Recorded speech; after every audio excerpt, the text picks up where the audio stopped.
Rádio Rio de Janeiro passa a apresentar o programa Estudo das Obras de André Luiz. Vamos refletir sobre o livro Os Mensageiros. Produção e apresentação, Marco Antônio e Tereza Cristina.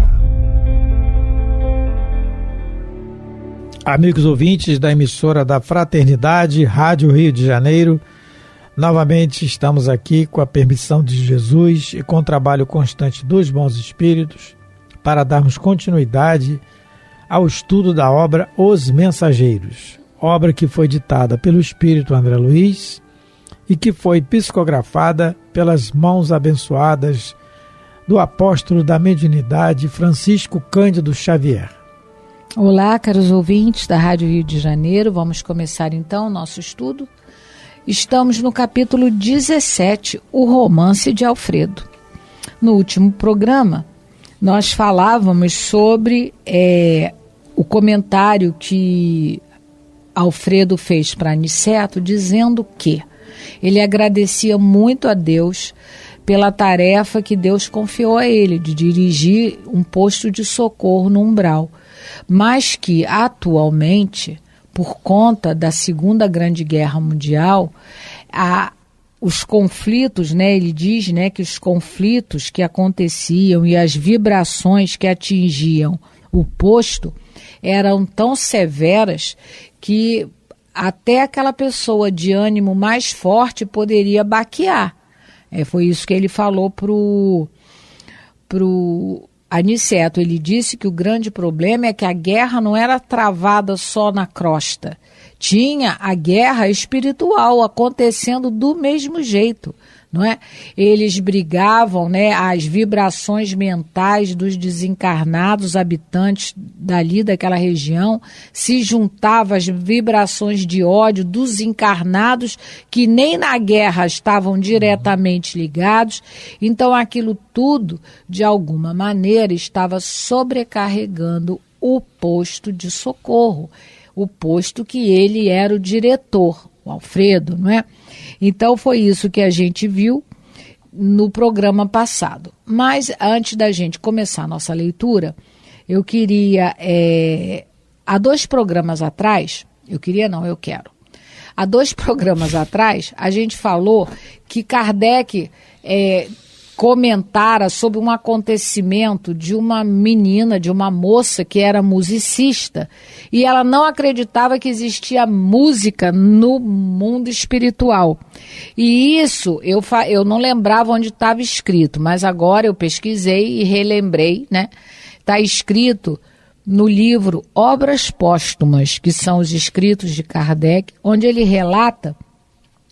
O subtítulo é Música Celeste, pode procurar lá no índice, e aí vai ser muito interessante o que essa moça que é musicista, ela vai dizer para nós como é a música no mundo espiritual superior, quer dizer, a música celeste. Então, essa dívida está paga. Lembrando que a Tereza está falando isso ali, porque nós estávamos fazendo alusão a questão da beleza no plano espiritual, que existe superior. Das artes superior, que as coisas aqui são cópias mal feitas de lá, por causa do quadro do pintor Bonnat, que é retratado do Martírio de São Diniz. Isso. Tá? Então é isso. Então vamos continuar aqui a nossa leitura. Multiplica-se o número... Olha, nós estamos no parágrafo 7. Multiplica-se o número de necessitados que recorrem ao posto, continuou indagando o nosso orientador. Então, aí o Aniceto perguntou para o Alfredo, mas vem cá, os necessitados aumentaram, que chegam aqui ao posto? Aí o Alfredo vai responder, enormemente. Nossa produção de alimentos e remédios tem sido integralmente absorvida pelos famintos e doentes. Olha o detalhe aí, produção de alimentos e remédios. Novamente a questão do Laboratório do Mundo Invisível e outros exemplos que tem também na Revista Espírita, da continuidade da vida, porque há necessidade dos desencarnados tomarem os seus remédios e se alimentarem, porque estão ainda presos mentalmente à matéria, como o André Luiz aconteceu quando ele desencarnou, não é? Então, e a gente vai ver outras situações também. tenho 500 cooperadores, mas nos sentimos presentemente incapazes de atender a todas as obrigações. As massas de sofredores são incontáveis. No outro tempo, nossa paisagem se mantinha sem sombras. Durante muitas semanas, mas agora, o que ele está dizendo? Está todo mundo desencarnando muito mal. Está todo mundo chegando ao mundo espiritual muito desequilibrado e o tempo todo, não é? Porque estão vivendo uma guerra. Mas a gente pode transportar isso para os nossos dias, porque a gente também está vivendo um período muito parecido. A transição planetária, ela, antes de tudo, é uma transição vibracional. Então, a gente vê, né, é só a gente ligar a televisão, é só a gente abrir uma página, né, na internet, um site na internet, a gente só vê, entre aspas, desgraça. E se a gente se sintonizar com essas situações, a gente pode acabar desequilibrando da maneira que nós estamos vivendo. Então, a gente pode trazer isso para os nossos dias. A gente precisa tomar cuidado com a nossa casa mental. A gente está muito preocupado com o planeta, né? O planeta pode acabar, pode ter uma bomba atômica, acabar tudo, mas a gente mora na nossa mente, é dentro da nossa mente. A nossa casa é a mental. Então, o problema é como é que a gente vai desencarnar, como é que está a nossa casa mental. Porque, conforme a gente desencarnar, com o mesmo sentimento que a gente desencarnar, a gente vai acordar no mundo espiritual. Por isso que a Joana falava para o Divaldo, meu filho, não desencarnar na hora errada. Procure morrer numa hora, não numa hora errada. Ele, o que ele falou? O que é morrer numa hora errada? Com sentimentos de mágoa, de ódio, de vingança. De raiva. Então, olha só, como é que esse pessoal na guerra, tanto quem estava lá no fronte, quanto quem estava fora do fronte, como é que as pessoas estavam? No que clima emocional? Que clima vibracional? Muito ruim, que é o que nós estamos vivendo hoje. Não é? Uma das estratégias que os espíritos nos ensinam, quer dizer, tem algumas estratégias que nós devemos buscar para evitar esse desequilíbrio da nossa mente. Oração. Meditação, assistir vídeos, palestras de teor superior, ouvir músicas, né, também agradáveis, que sejam músicas com um teor elevado. Ouvir a Rádio Rio de Janeiro é uma estratégia. Do outro dia eu escutei uma ouvinte falando para o Eduardo no programa, acho que foi ontem. Ela falando assim, na minha casa eu ligo os 2 rádios, o dia inteiro fica a Rádio Rio de Janeiro, que nenhum obsessor entra. Eu procuro no trânsito, que o trânsito é uma aprovação, quem dirige sabe que eu estou falando, principalmente do Rio de Janeiro, eu procuro no trânsito botar na Rádio Rio de Janeiro. Né? Por isso que eu penso, não tira a rádio do AM, não, deixa ela sempre no AM da rádio, porque ajuda muito, né? A programação vai gerando, primeiro, atrai companhia de espíritos que querem ouvir aquele tipo de programação, que não são todos, né? Os zombeteiros, aqueles que querem perturbar, eles não vão querer ficar ouvindo aquilo ali. Se quiser, vai ouvir. Se quiser, vai ouvir. Não vai embora para outro lugar. E a nós procura nos acalmar. É claro, a gente não vira, naquela hora a gente não vira santo, não é nada disso. Mas é o esforço que se faz. E falando do que a Tereza, comentando mais um pouco do que a Tereza falou, da transição planetária, que já estamos nela, né? Estamos aí na madrugada do 3º bilênio, que a Joana fala para o Divaldo, né? E a madrugada é a hora mais escura, mas o alvorecer vai vir. Queiramos ou não, ele vai vir. Acreditemos ou não, ele vai vir. E a transição planetária, a gente pode raciocinar assim. Eu escutei uma vez e gostei da ideia, né? De raciocinar assim. Quem já morou numa casa em obra? Você está morando na casa e ela está em obra. É martelada, sujeira, para lá e para cá, cimento, areia, isso. Você está morando ali. Quem já morou sabe do que eu estou falando. É o que a gente está passando. Nós estamos morando na nossa casa, que ela está em obra, ela está em construção de um mundo novo. E como a Teresa falou, na questão da ideia, a ideia vai mudar sobre a vida. E a ideia mudando, as atitudes vão mudar. Mas é aos poucos. Isso não é assim do estalo. Já começou essa transição efetivamente com a publicação do Livro dos Espíritos, que os Espíritos nos dizem, 1857. A partir daí, as ideias começaram a mudar. Mas não é de uma hora para outra. Tanta gente regateou, tanta gente teimou em não acreditar e hoje acredita. Tantos grandes trabalhadores do movimento espírita que relutaram em acreditar na mensagem do Espírito e hoje são grandes trabalhadores. E é assim que funciona. É assim que funcionou assim com a codificação, com o próprio codificador. Não veio tudo pronto para ele, não. A batalha que esse homem fez para poder, nós temos aqui o livro, Nossa Senhora, só ele sabe os espíritos. Então, é tudo uma questão de desenvolvimento, de trabalho, e aos poucos. Então, essas guerras vão terminar na nossa casa. Mas o problema é nós estarmos com a guerra íntima. Se a gente estiver na guerra íntima, da raiva, do ódio, do egoísmo extremo, do orgulho, nós não vamos habitar mais aqui. Nós vamos habitar outro local. Eu lembrei que o Emmanuel, no livro Fonte Viva, ele vai estudar uma metáfora que Paulo de Tarso fala aos Tessalonicenses. Ele fala, olha, já há 2000 anos, Paulo falava que a gente precisava usar o capacete da esperança. O capacete protege aonde? Olha só, né? Que espírito de escola, né?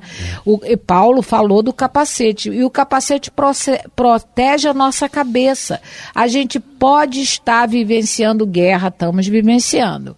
Crimes, violência em todos os setores da sociedade, em todos, né? Nas ruas, lá nos gabinetes da política, em todos os lugares a gente está vivendo violências, né? Morais, violências materiais, mas a gente precisa proteger a nossa casa mental. Então, olha só, Fonte Viva, vocês vão me permitir ler porque é uma página que a gente precisa meditar nela, sobre esse capacete da esperança, porque a gente é cristão.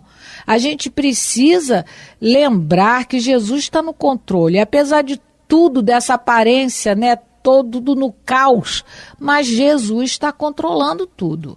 Então, vamos proteger a nossa mente.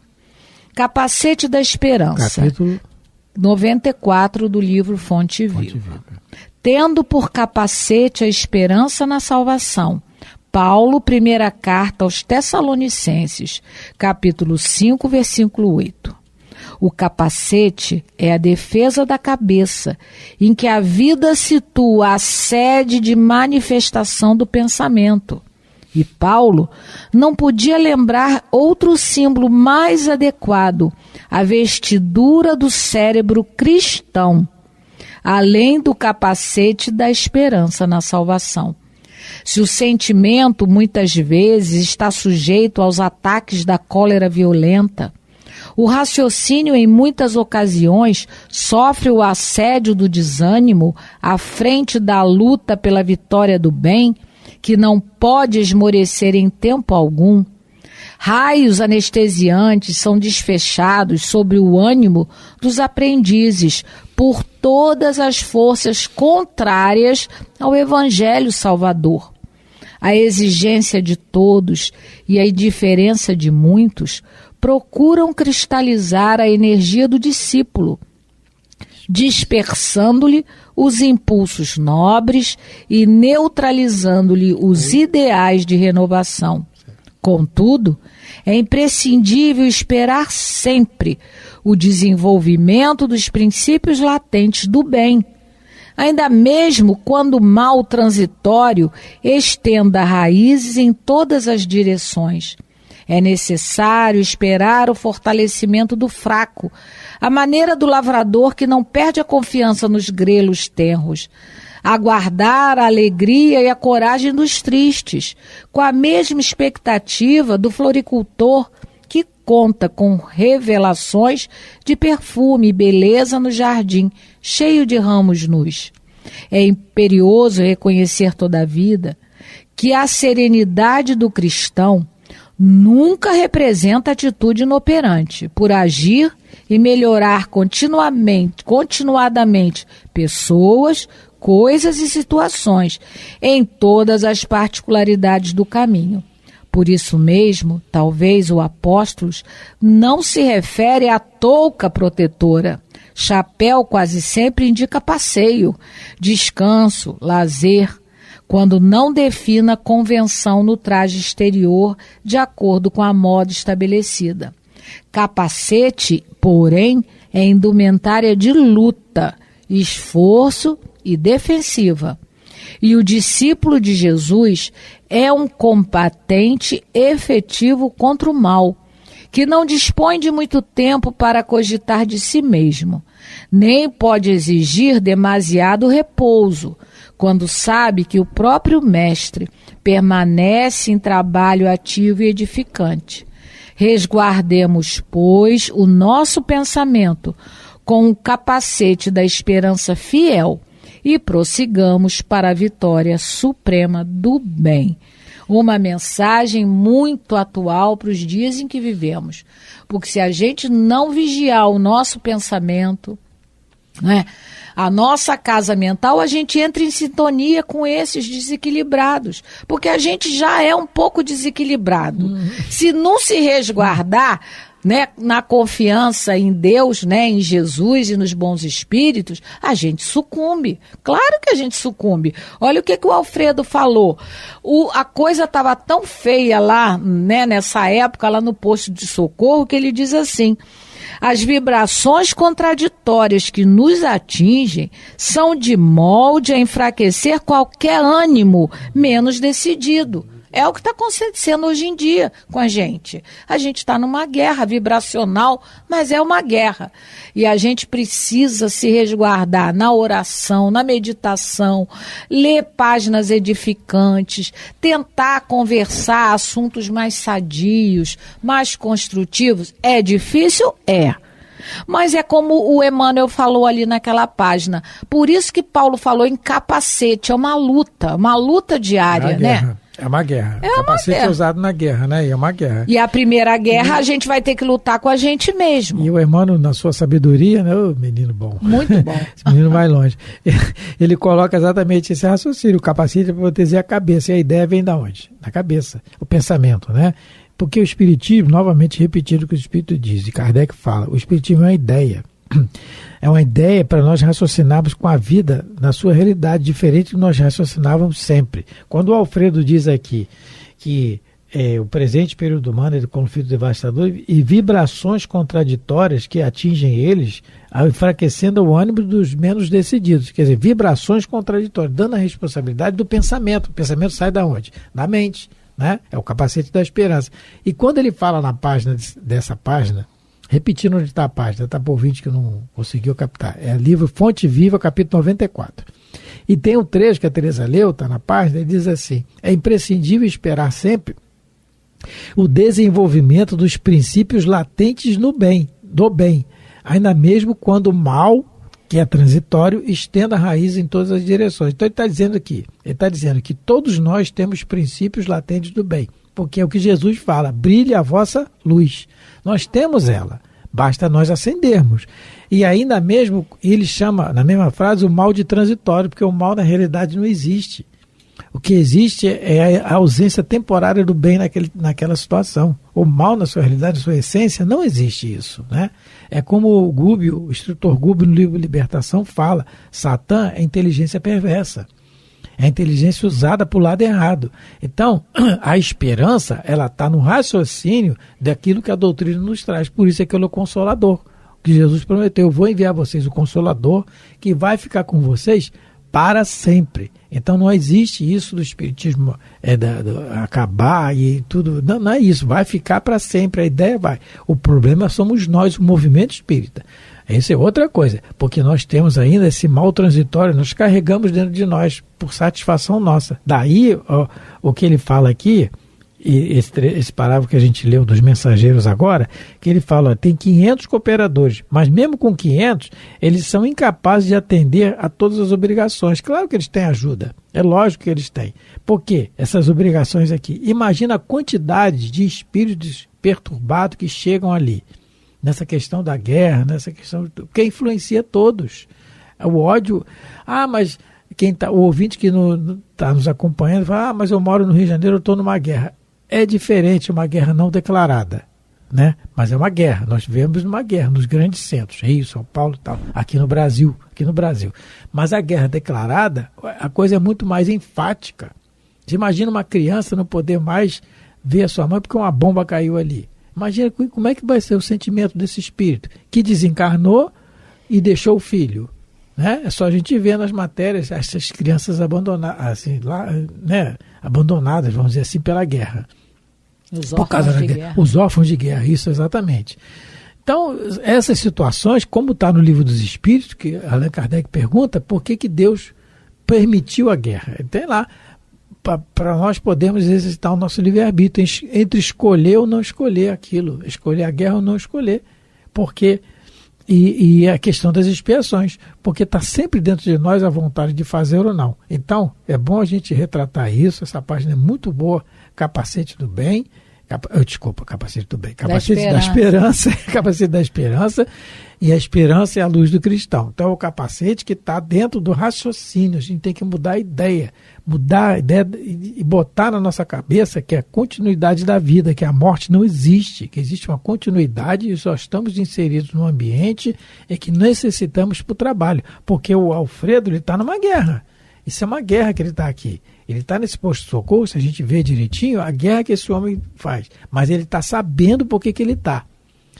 No romance, que a gente não leu ainda, mas a gente vai ler, ele está sabendo direitinho por que ele está aqui. E nós encarnados, nós temos a noção do que fizemos no passado pelo que nós estamos passando no presente. Mas nós não sabemos na realidade, mas temos a certeza que não somos vítimas. Porque... de nada, somos vítimas de ninguém, somos vítimas de nós mesmos, nossa semeadura. Estamos inseridos nessa situação de guerra hoje em dia, porque não existe, os espíritos dizem que não existe injustiçados, existe injustiça, mas injustiçado não, porque nós estamos resgatando direitinho, e outra coisa, com a misericórdia divina, porque Deus é misericórdia, né? Se ele fosse olho por olho, dente por dente, ia ser difícil, aí ia complicar, né? Nesse instante, parágrafo 9, Ismália pediu licença para dirigir-se ao interior.